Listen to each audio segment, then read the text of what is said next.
Hello, anti-heroes and antagonists. My name is TV Skyen, and welcome back to Diablo. Now, in the last episode, we mostly wandered around Tristram and talked for a long time, and I tried to introduce you to the feeling of Tristram and the people who lived there, and what's the town like, and how does it communicate its mood and stuff. What we didn't do was any actual demon slaying, so let's fix that now. Welcome to the underbelly of Tristram's desecrated cathedral. It's full of skeletons, it's full of little monsters, and this is the vast majority of the actual gameplay of Diablo 1. The thing that eventually became the basis for the whole series. Walking around in some horrifying place full of blood and monsters and clicking on things until they drop loot for you to pick up and use. Now, if you're an experienced Diablo 1 player, or if you just played it back in the day, you might be confused as to why I don't have the auto map on all the time, because certainly that was how I used to play the game when I was a kid, and how all my friends who played the game also. Just keep the auto map on at all times so that it's easy to navigate, and you don't have to worry about, like, getting lost or anything, which is very easy because the environments in Diablo 1 are very samey. As you can probably tell just from looking around this place, there aren't really landmarks to navigate by. It's not like in Diablo 2 in most of the fields in the early game where you can just kind of run around to the edge and eventually you'll find your way to the next area. Not how it works here. This is much more of a labyrinthian dungeon design. And the reason I'm doing that, the reason I'm not keeping the map on is, well, basically for aesthetics. Basically for aesthetics, and also to force myself and you guys to pay attention to how these environments are actually designed, to all the details that go into them. The pools of blood, the random braziers standing around with flames billowing out of them. Ow! The little holes in the wall right there that are the telltale sign of a trap. So that hole right there means that something in a straight line down this way from that hole in the wall is going to be trapped, and when I open it or interact with it, it's going to fire an arrow or a firebolt or something. Sometimes it's lightning bolts at me, much like the game did with the goddamn door there. And it's probably the sarcophagus? Or maybe it's the door.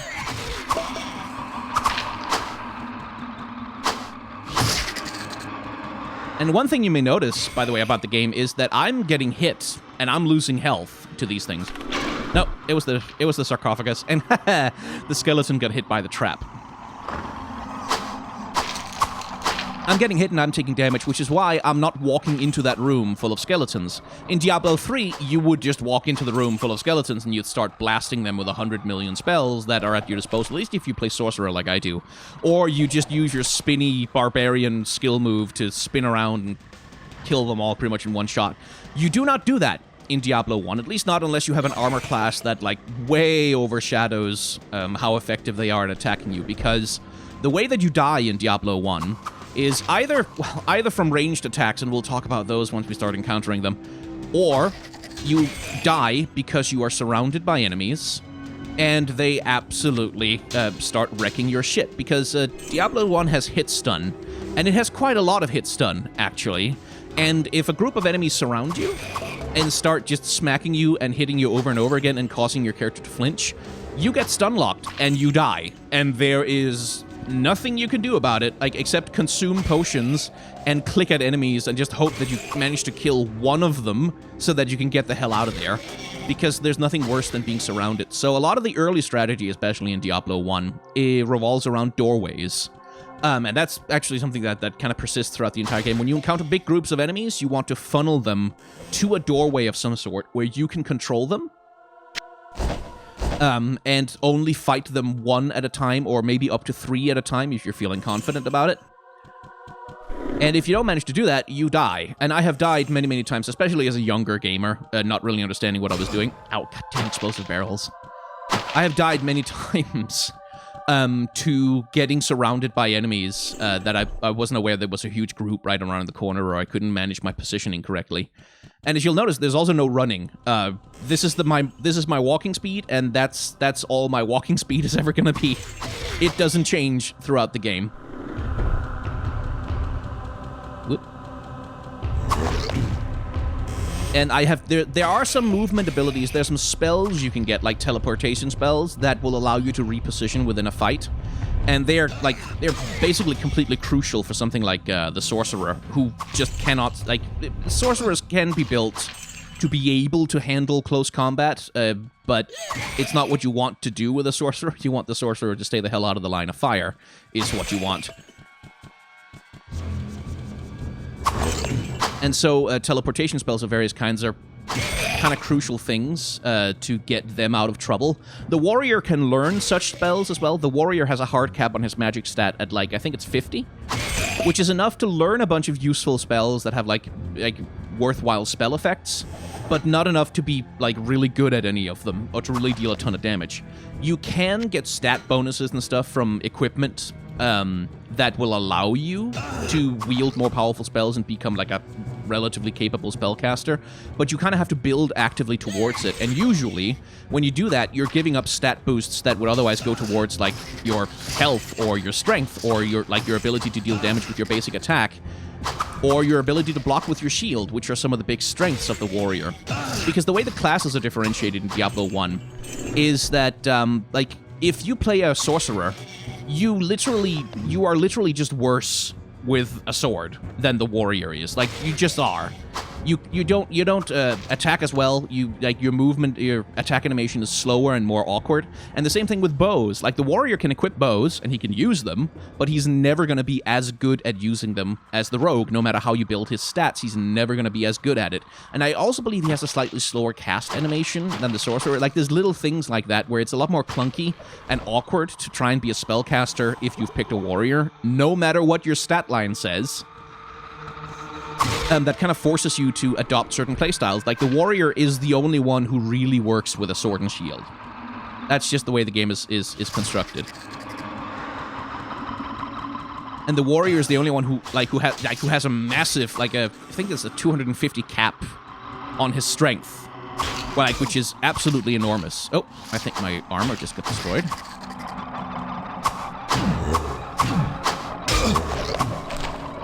Give me that Inferno Scroll. Yep. Well, guess we're putting the cloak back on. I keep forgetting I can't close the inventory with escape. And I think that's actually level 1. Right. But contrast that with the approach in Diablo 3, which was one of the things that really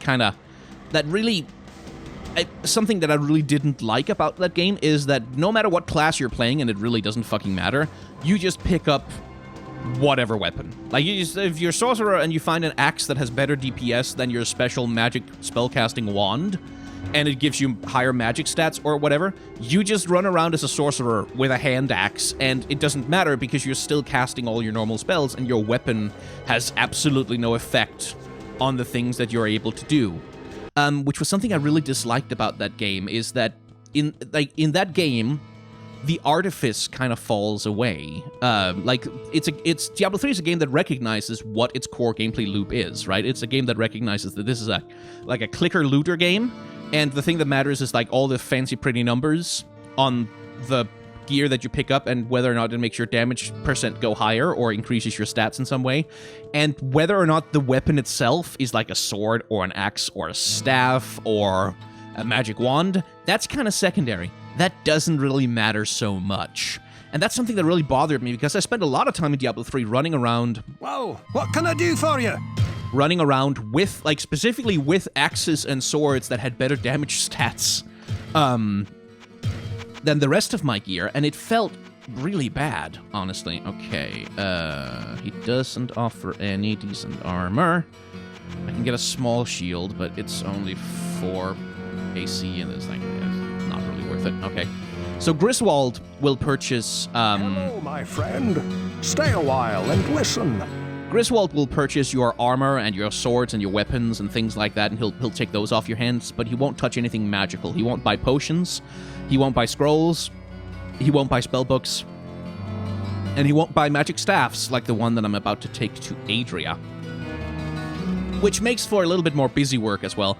But then again, like in later Diablo games, you can just sell whatever to whoever, and it doesn't really matter. In search of answers. But in this game, it's like there's a thing of like, no, these characters don't care. Like, what would Griswold do with a magic staff? He's a blacksmith. He doesn't care about that. He doesn't understand it.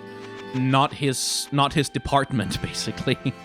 I sense a soul. And Adria, like, why would she purchase a set of armor? That's not something she has any use for. She's a witch. Like, what would she do with that?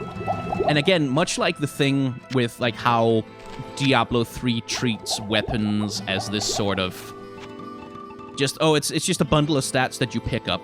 And no auto map in town, by the way. It's just a bundle of stats that you pick up. It doesn't really matter what it looks like. It doesn't matter what the thing is. What matters is the numbers that are attached to it. It also, like, takes the same approach with NPCs, where, like, yeah, different NPCs sell different stuff, I guess. But, like, they'll just take whatever off your hand because it's about the convenience of being able to sell things. Like, it's the gameplay convenience of, I can sell anything to anyone whenever and wherever I want. I don't have to deal with the hassle of going to different people to sell different things. Pepin, for example, won't buy anything from you, but he will sell you potions and scrolls of healing. Only scrolls of healing. No scrolls of anything else. Scrolls of healing and potions. That's the only thing Pepin trades in. Which again is like, there is this storytelling element where who the characters are and what they care about, what they believe in, like how they go through life, what their business is, affects how they treat you, affects what interactions you can even have with them. Greetings, good master. Welcome to the Tavern of the Rising Sun. Okay, I don't think I'm getting... Well, I might. Maybe once I get down to level 3.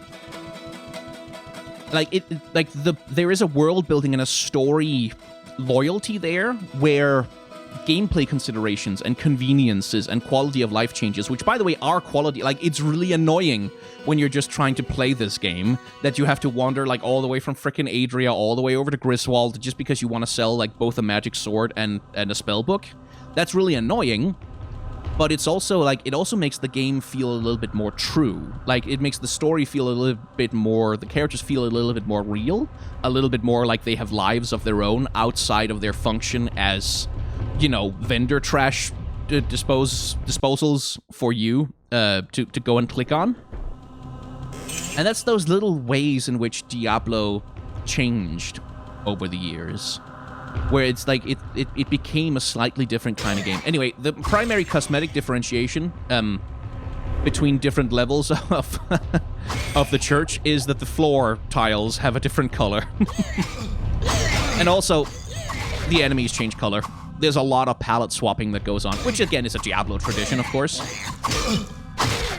There's a lot of palette swapping that goes on to tell you that some enemies are stronger than others. And as you can tell, this little fucker is a lot stronger than the enemies we've encountered so far. I took a lot of damage from those devilkin. And the reason why is that Griswold wasn't selling any decent armor. Sometimes you're lucky, and I can actually, like... You can reset his inventory by going into the dungeon and coming back immediately. So if you really have your heart set on getting a decent piece of armor, you can kind of just go in and out and reset it and set and reset it until you find what you need. I'm going to try and avoid doing that in this playthrough, like make it sort of a straight playthrough where right now we're just relying on whatever armor we find. Which increases the difficulty and increases the chances that you might get to see me die. Speaking of which, I should save the game, actually, because this game doesn't autosave at all. There's no auto-saving. If you die, you are... Uh-oh. Jesus. Remember how I talked about not getting surrounded? Yeah, that's why. If you die, you are sent back to whatever point you previously saved, or your character is permadead. Either or. Okay. Uh-oh. Yeah. See, you see the hit stun there, where I was kind of forcibly, like, pulled backwards almost so that I couldn't get away? Ugh. Yeah, that's what I was talking about. Okay, you little shit. If I had been able to find, like, a decent leather armor or something with Griswold, they wouldn't be able to hit me like that, but because I haven't...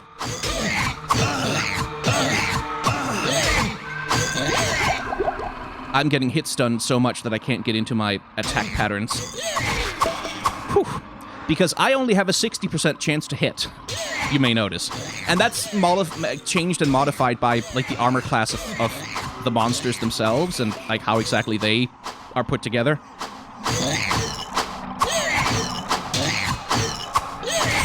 Ugh, Jesus. That was a tough one.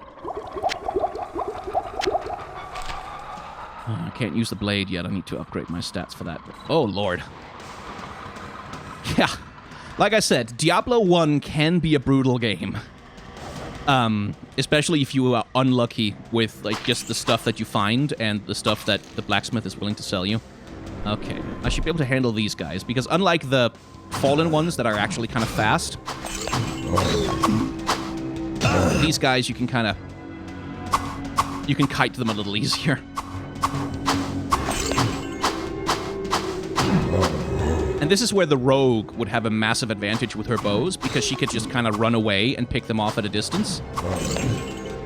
And just kind of spam arrows at them and hope that it kills them all. The warrior doesn't really have that option, or my warrior doesn't.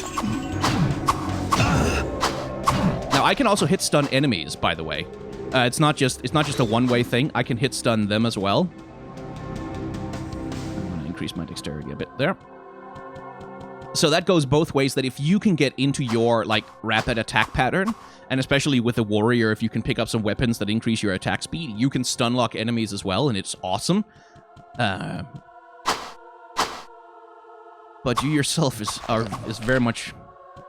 The player is very much vulnerable to the same thing. Okay. Hey, Soulpuss is here. I recognize some of the unique enemies, because they're all individual, like, they're not randomly generated. It's random which ones show up, but they all, like, the names and, like, their sprites and stuff are all pre-generated and then populated into the world.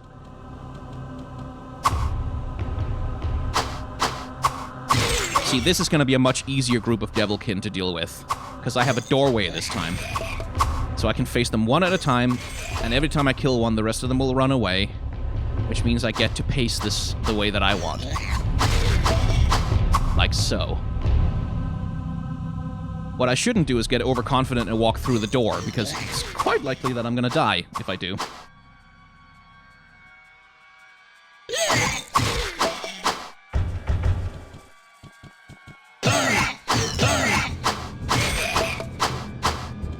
Uh-oh.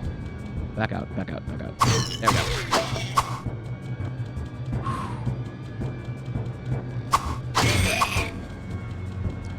Okay.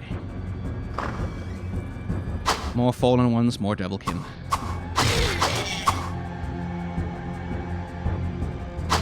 Come on. You little shits, come on.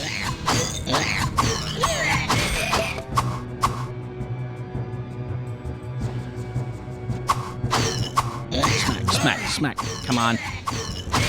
Die quickly so I can heal. So, scrolls of healing work a little bit differently than spells. You can see my character was doing a little channeling animation as he was, like, performing the magic. And that makes you vulnerable to interruption. So if you get hit while you're trying to channel a spell like that, it can actually cancel it out. Which, again, if you're surrounded by enemies and just desperately trying to survive, is not what you want. Okay, my equipment is a little bit low on durability, so let me show you the unique skill of the warrior, which is to repair his equipment at the cost of a little bit of maximum durability. As you can see, like, the cloak went from having 18 max durability to 16. The cap went from 15 to 13. So it's something you don't want to use too often.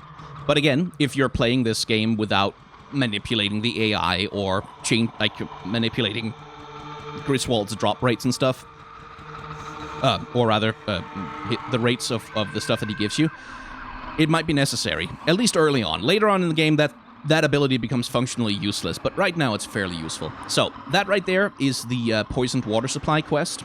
And over here, in the room full of all of the corpses, we have... I'll show him to you briefly. Fresh meat. Yeah, that's the butcher. He can't open doors.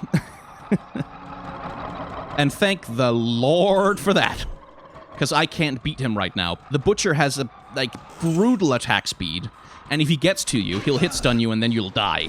Unless you have, again, like I talked about with the stat checks, unless my armor class is high enough that I can actually dodge his attacks. He will hit stun me and he will just absolutely destroy me. So we're not fighting him right now, we're coming back for him a little bit later. Let's see, the opening here. We're also not walking in there.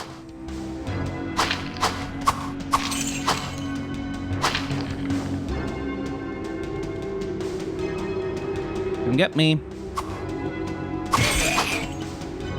I can handle the fallen ones, but if there are any devilkins among them, I can be in trouble.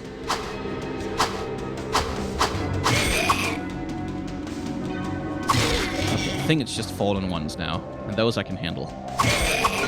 I gotta pawn some of this stuff. Because the thing about devilkins is that, like, the more powerful fallen one enemy types run away a lot less than the weaker ones. So with the weaker ones, you can kind of get into the middle of a group and just, like, start wailing away at them, and every time one dies, the entire rest of the group is going to scatter completely, and that's a little bit easier to deal with, but, keep away. And hopefully these robes are good. Well, slightly higher armor class, so I'll take it. And slightly more durability as well, which is nice. Okay, moving right along. Hello, skeletons. So the skeletons have their own movement patterns, by the way. And especially these little dudes with the little hand axes. They have a tendency to hit and run. So they'll attack you and then they'll run away, and then they'll attack you and then they'll run away. They tend to do that a lot. And it's a bother and a half. Anyway, time to return to town, I think.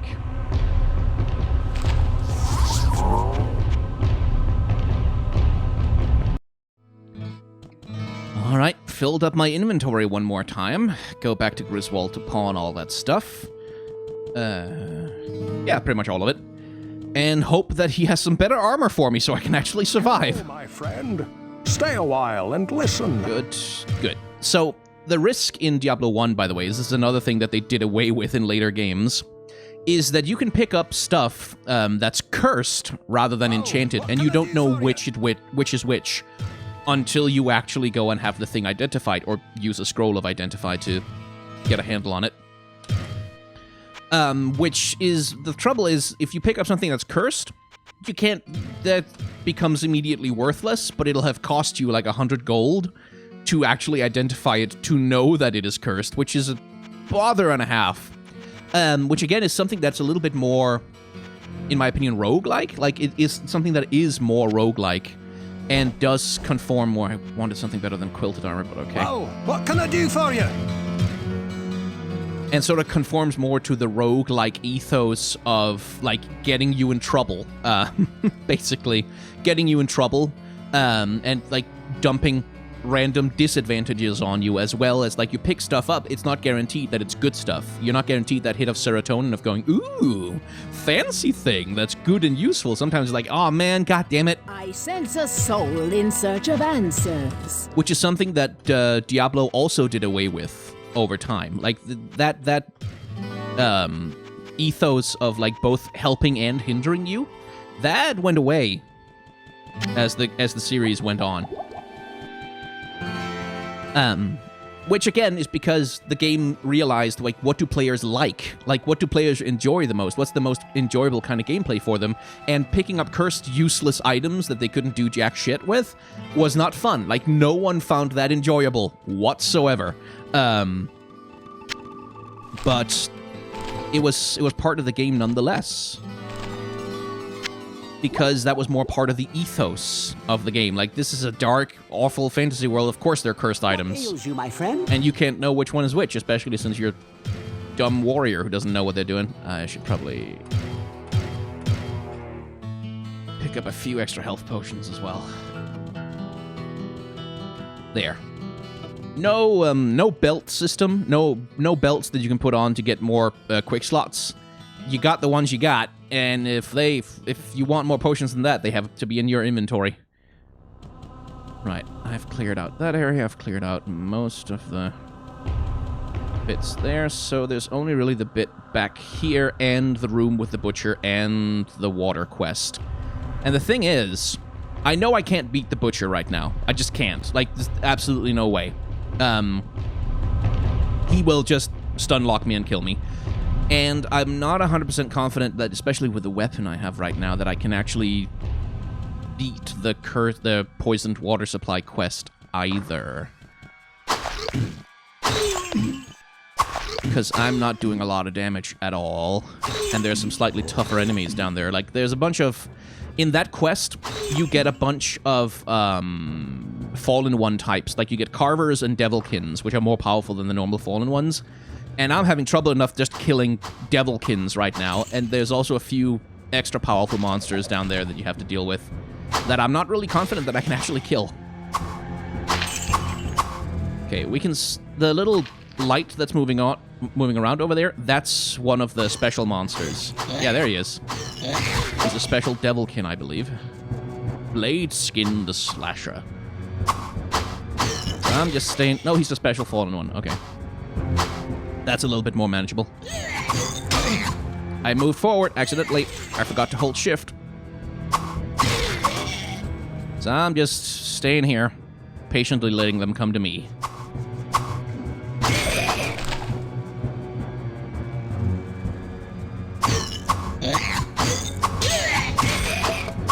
Because I'm slightly better protected against the Devilkin right now, but still don't want to face a group of them.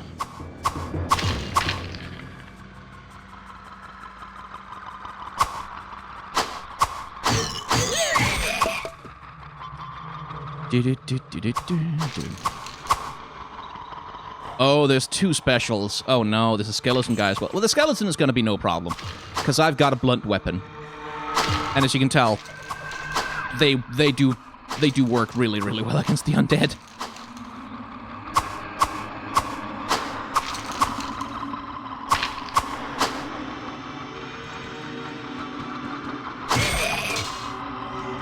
Okay. Fallen ones I can handle.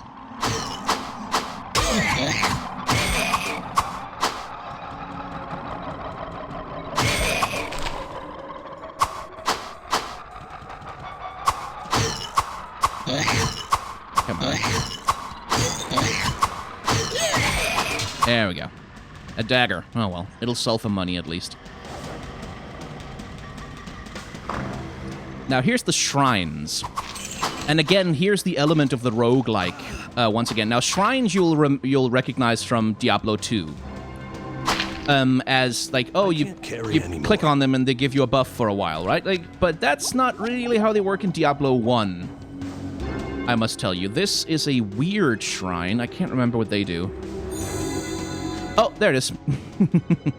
The Sword of Justice is swift and sharp. You click on the shrine, and then something happens. But it doesn't tell you what happened, just that something happened. And what happened in this case is that it increased the maximum damage of my mace by 1 point.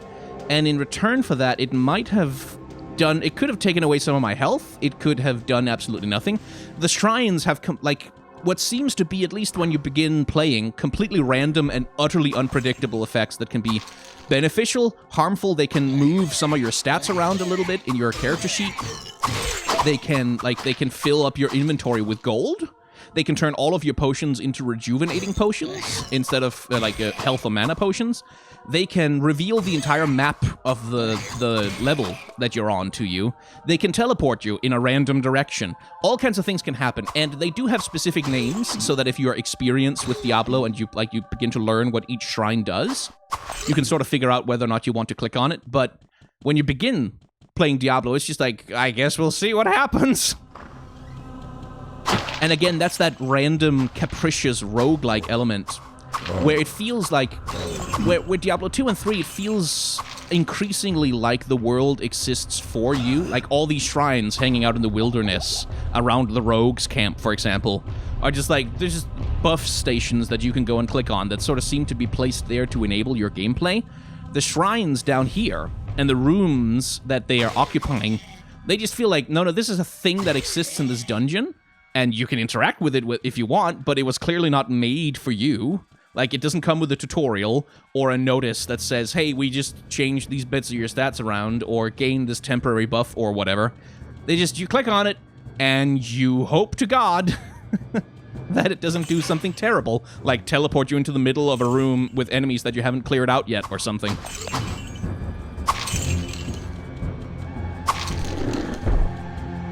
Which, again, is part of the mood. Like, because...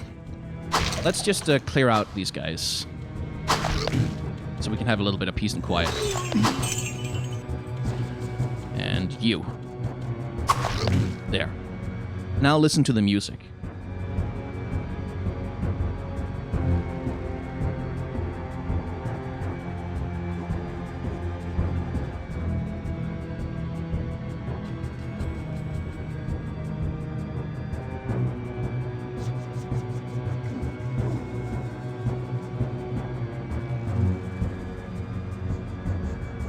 So, you hear that?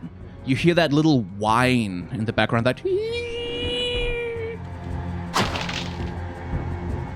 And that sound in the background, that like sort of wailing sound almost sounds like wailing voices, doesn't it?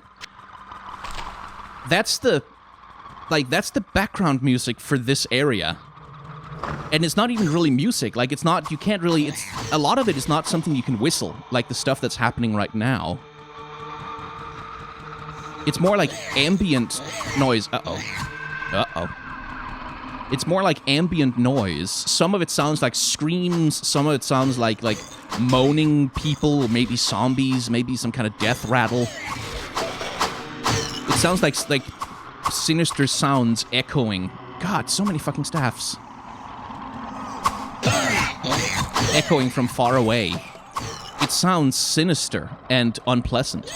Again, in a way that, like, where Diablo 2 certainly went for more of a tragic feeling. Both Diablo 2 and 3 sort of have a very different approach to music, I think. A very different approach to sound. Okay. Pick those up for free anyway. Let me show you Inferno. That's a spell. It's a spell I don't need. And it's not a very valuable scroll either.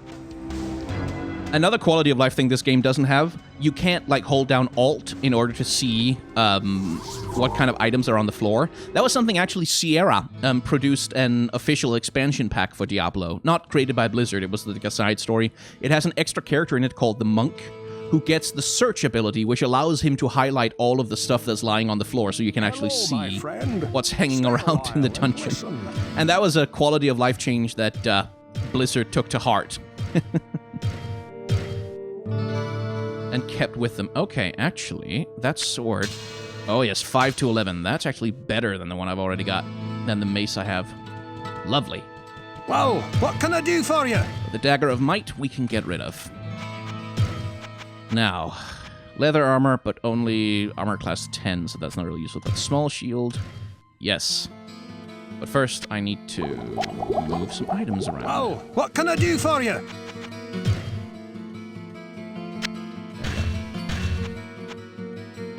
Whoa, what can I do for you? And now we go see Adria, and we unload all of these goddamn staffs. Should give us a decent chunk of change, though, so maybe we can look in Griswold's premium menu, which is where he sells random magical items, which might include some better armor if we're lucky.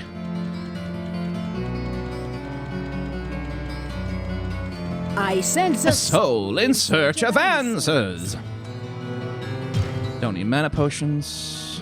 Don't need a staff of healing. Don't need a staff of firebolt.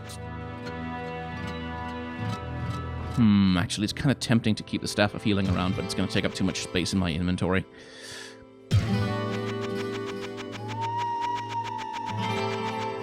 Yeah, that'll do.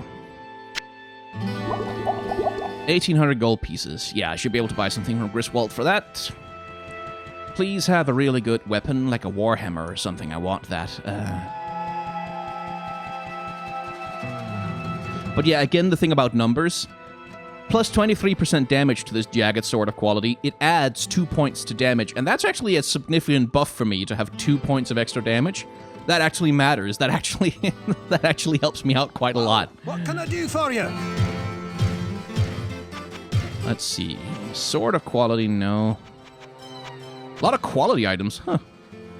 Jagged Mace of Light. Ooh, that might actually not be terrible. But nope, nothing there I need or want right now. Fair enough. Now, with that sword, we can probably take on the Corrupted Water Supply. Like, now I feel like I have some damage that I might actually be able to work with, so that would be good. But first, we must explore complete this entire place, yes. In Russian accent, because of reasons. Do not know why, do not ask.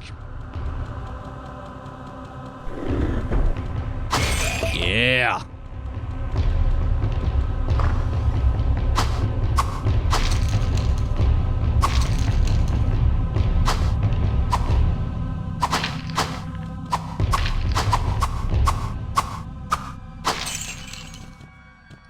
Dun, dun, dun, dun, dun. Scroll of Identify. Good. Oh, Scroll of Holy Bolt. I wanted that. That's why I increased my magic to 20, is so I can get a hold of Holy Bolt. Specifically because that gives me a ranged option, but only against certain enemies. Holy Bolt is essentially a kind of fireball, but it only affects the undead. It doesn't, like, and literally any other enemy type, it'll just pass straight through them, making it useless in a lot of situations, and especially later on in the game where there are no undead enemies left. It's completely freaking pointless. You don't need it for anything.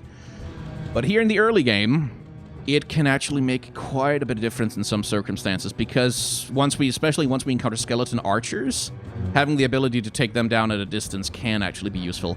Although, of course, I only have 24 mana, so it's not like I can cast that spell very many times. It costs 7. Okay. There we go.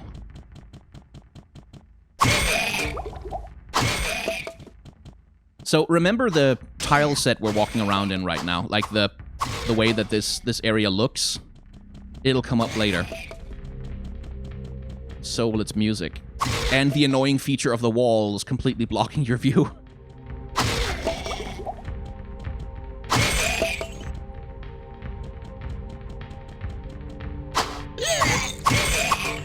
There we go.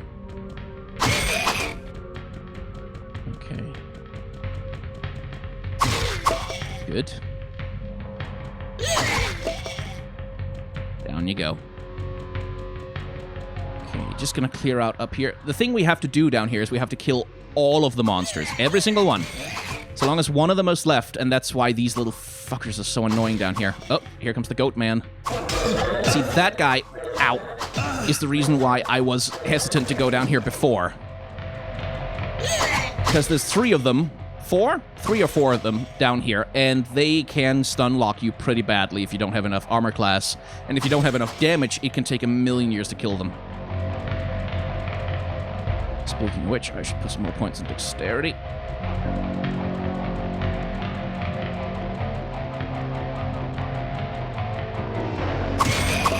There we go. So I can equip better swords as we go along.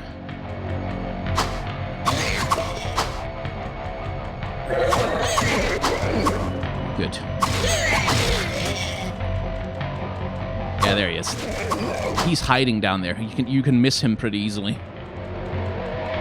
Okay, almost got it. That's excellent. Down you go.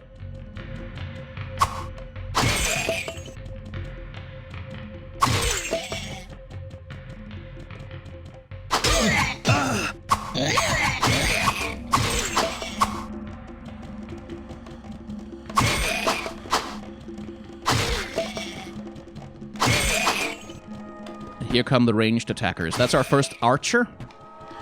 Usually the first one you encounter in a playthrough. Normally archers don't show up until you're down on level 3 or something like that. Most of the time. And the thing about archers... Oh, motherfucker, die. Is that the way you dodge projectiles and bullets, or projectiles and... there we go. Nice.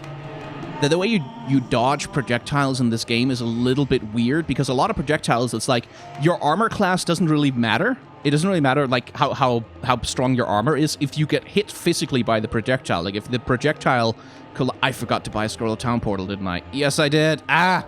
If the projectile physically connects with your character, if it just hits you, you get hit. And you can take damage from that, depending on various factors. So... like, a lot of archers, a lot of ranged enemies shooting at you all at the same time can be completely fucking lethal under the wrong circumstances. God damn it, I have to wander all the way back up to town manually. No!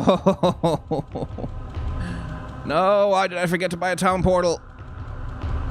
Well, at least I got a Scroll of Identify, that's something. A Club of Light.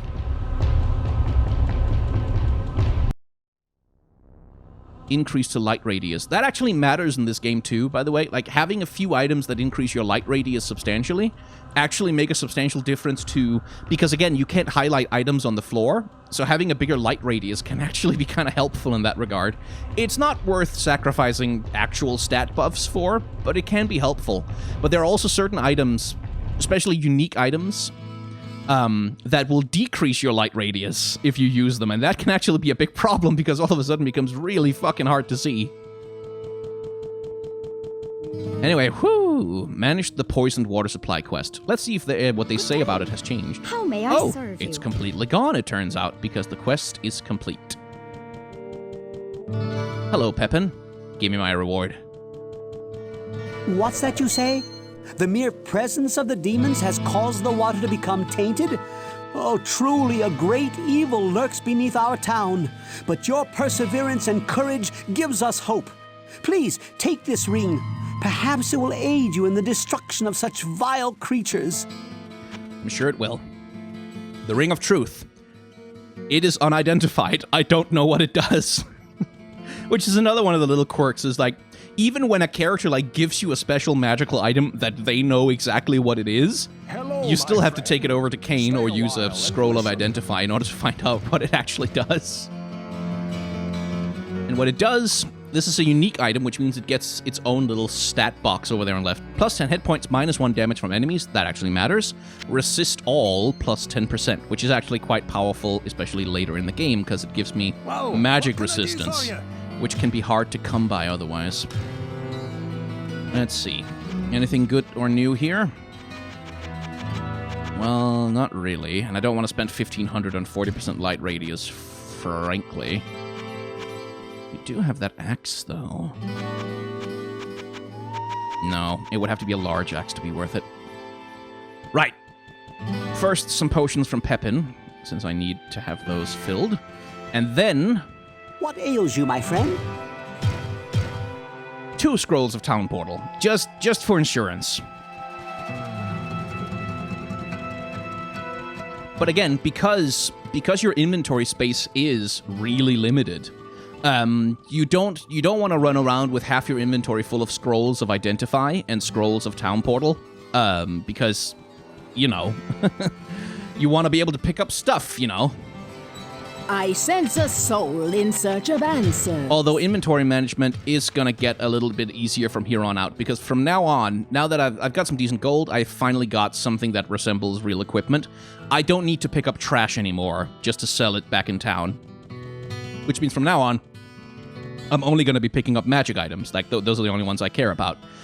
Which makes inventory management a lot easier as the game goes on. Thank the Lord.